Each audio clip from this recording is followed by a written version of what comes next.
Hey everyone, welcome to my YouTube video. I am Pranav Motorwar, an ex-product manager at American Express, and I am super excited to have you here today. So, if you are preparing for system design interviews or you just want to understand how real-time system handle massive scale, so you are in the right place. Today we will be exploring the UPI system design, one of the most incredible innovations in real-time payments. Whether you are a beginner or someone brushing up for an interview, I definitely promise to keep this simple and engaging. Uh, in this particular video, I'll walk you through how the system UPI system works from its functional requirements to its architecture. We will break down the detailed system design, including high-level design and low-level design components. I'll also show you how we can leverage AWS cloud services to make UPI scalable and efficient. Here, system for UPI stands for Unified Payment Interface. It is a real-time system that lets you send or receive money instantly between bank accounts.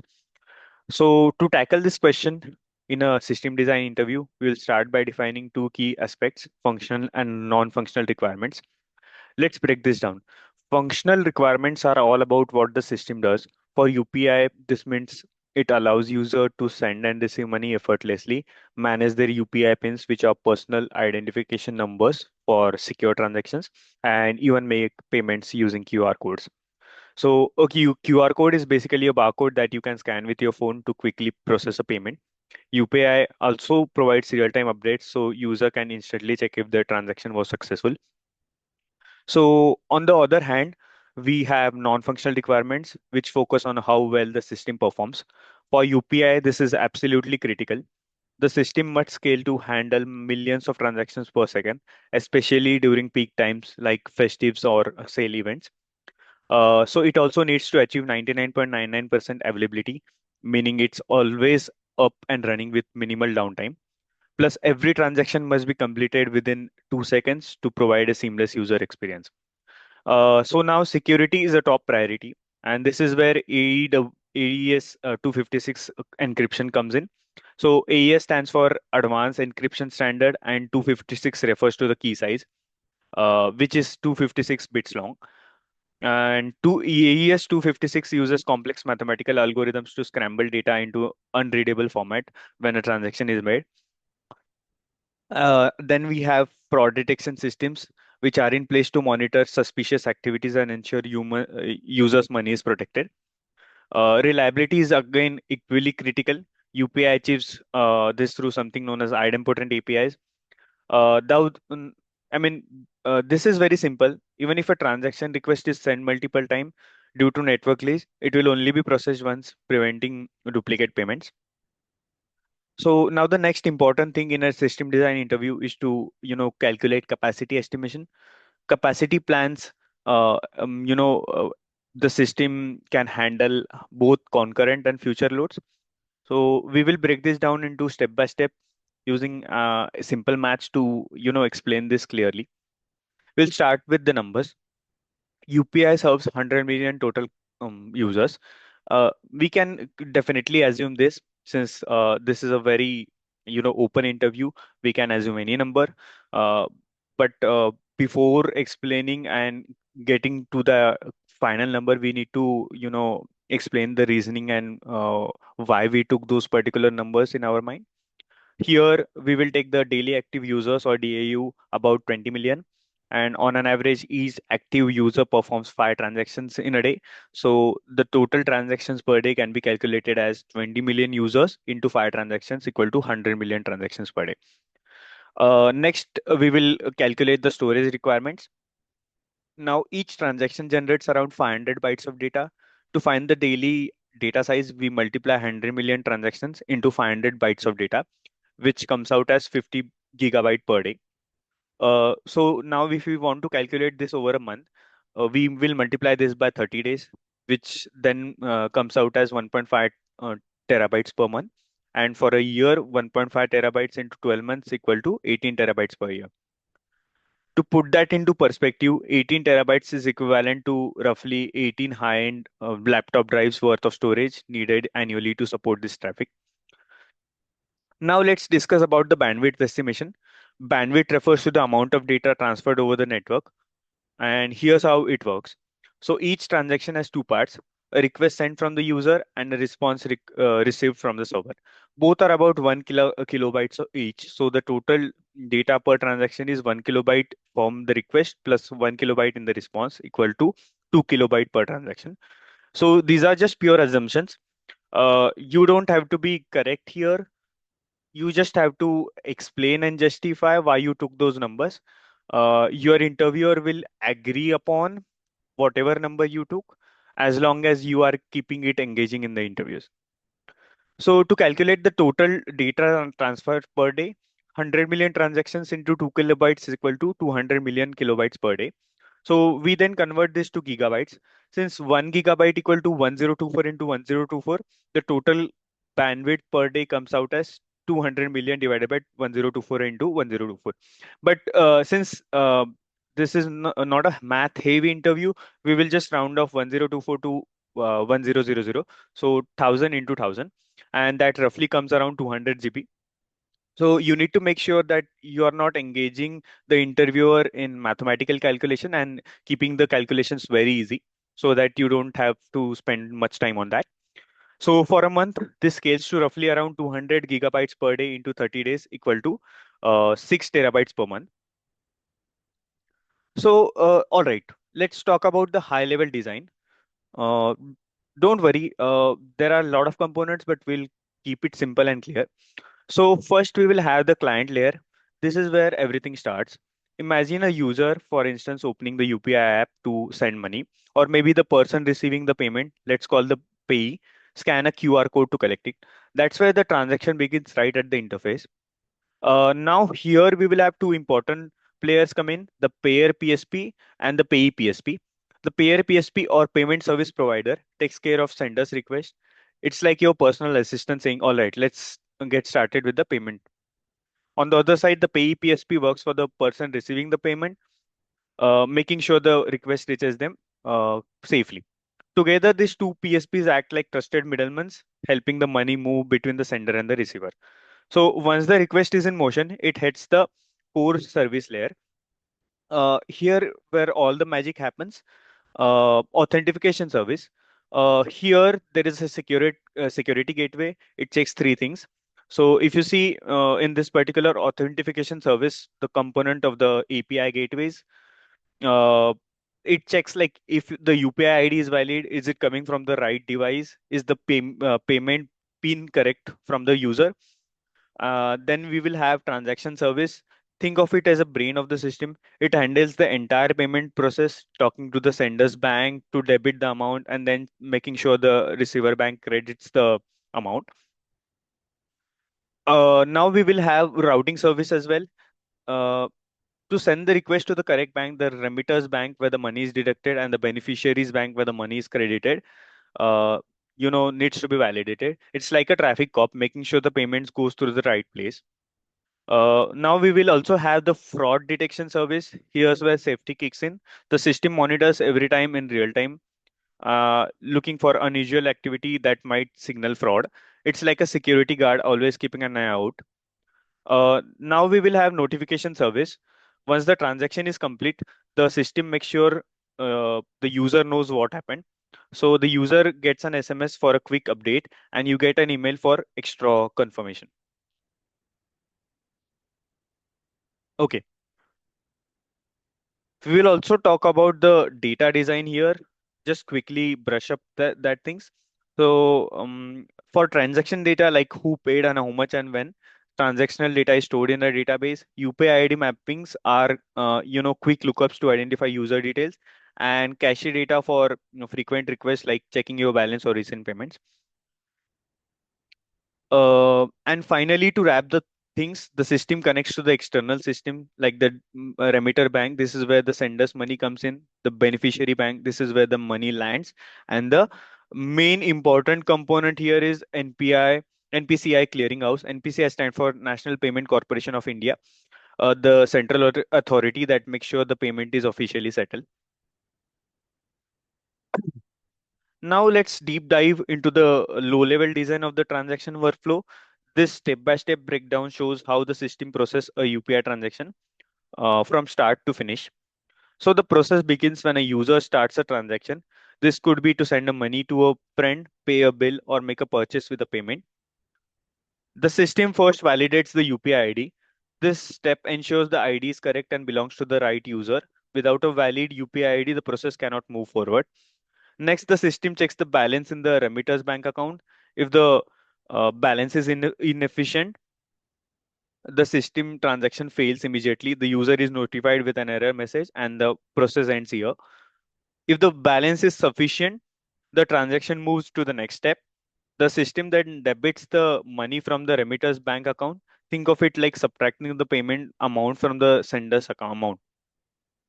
Simultaneously, the amount is credited to the beneficiary's bank account. This ensures the money reaches the intended recipient without delay. So once the debit and credit steps are completed, the system logs the transaction in the SQL database. This is important for maintaining records, audits, and reporting purposes. The notification service is triggered to update the user about the transaction status. An SMS is sent to the user. An email is also delivered, ensuring users have real-time payment updates.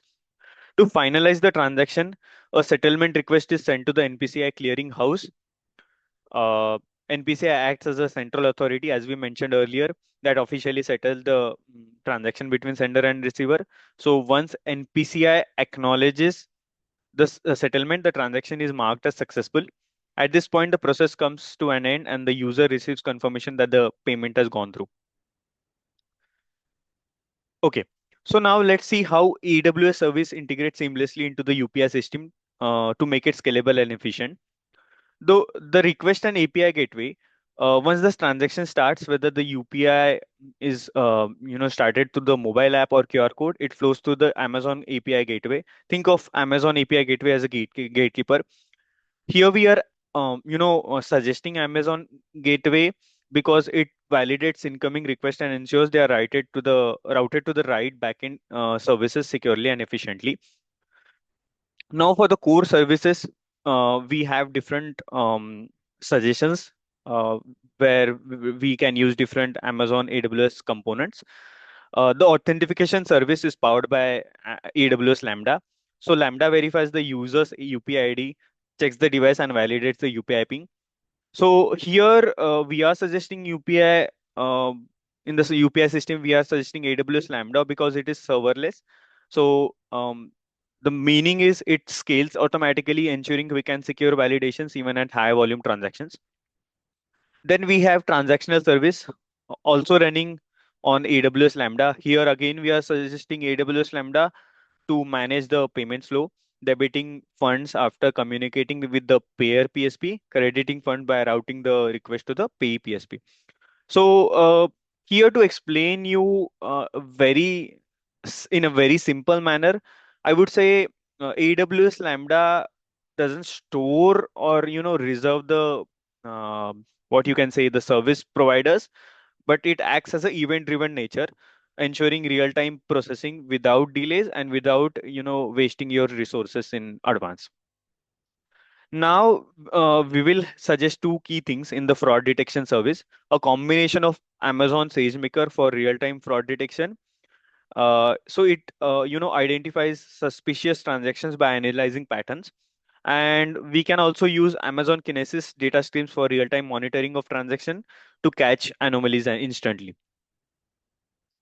Uh, in the notification service, we are recommending Amazon SNS for sending instant SMS alerts and Amazon SES for delivering transaction emails directly to the user's inbox. So this service ensures users are informed in real time whether the payment succeeds or fails. Uh, Now we will have data layer with suggested AWS integrations. Here we are recommending Amazon Aurora, which securely stores transaction logs and details for audits and reporting. We have DynamoDB, which maps the UPI IDs and store metadata for quick lookups. This is basically a NoSQL database. We have Amazon Elastic Cache, which provides low latency caching for frequent queries like checking balances or recent transactions. We definitely try to suggest this kind of cache in the system so that the interviewers get to know that you are thinking from a system perspective, that doesn't get overloaded or something like that. The scalability and all the non-functional requirements are also kept in mind while suggesting the systems. Finally, the transaction service interacts with the remitter bank, beneficiary bank, and the NPCI clearinghouse for settlement. Here, so we are suggesting AWS to, maintain the flow, which is reliable and secure. Amazon is known to, power different apps like Netflix, even Docker or something like that. So it's always a tested resource to, mention about AWS or maybe even Azure in the system design interview. So now we will, this break down the system into data model design. So at the center, we have the transaction table. It logs every payment, the sender, receiver, amount, banks, and also the settlement details. We will have user table, which stores user information like UPI IDs and devices. So it connects the UPI ID mappings table, which ties users to their bank accounts. The banks table hold about details about the remitter and beneficiary banks. For security, we have the fraud detection table, which logs suspicious transactions with risk scores and timestamps. We also have the notifications table to track SMS and SMS or email alerts as well, which are sent to the user after the transaction is done. And finally, we have the cache table, which stores frequently accessed data to keep the system fast and responsive. Uh, in the final component, we will explore the microservices architecture of the system design and how it works in the entire workflow. We have user service, which handles user management tasks like creating accounts and logging in. Uh, the register endpoint is used to register a new user in the system. The login endpoint is to authenticate users' credentials to verify their identity. Uh, to keep it simple, it ensures users can, join the system and access it securely. Now we have the bank service, which takes care of everything related to linking bank accounts and checking balances. We have a transaction service to transfer or also check the history of the users. We have authentication service that validates the user's device to ensure it's trusted. And we have also validate PIN service under authentication domain, which is like a password for a secure payment interface. We have fraud detection service. Security doesn't stop there. The fraud detection service identifies and flags suspicious activities. Here, this analyze block analyzes the transaction in real time. We have notification service to send an SMS or email. And finally, we have the routing and settlement service to route the request to the bank and finalize the settlement. So I hope you like this video, and we covered all the components like functional requirements, non-functional requirements, high level design, low level design, how we can integrate AWS components into the high level design. And finally, we discussed the data model design and microservices architecture.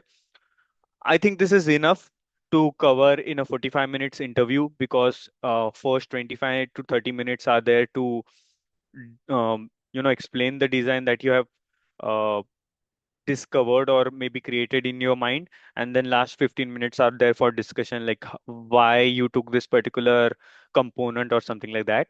So make sure to keep the interviewee and interviewer engaging, so that there is a human connection in the interviewer's mind basically. And you're just not talking to a system, but you are aware about what you are trying to suggest here in that particular entire workflow. So thank you, and stay tuned for next videos. Thanks.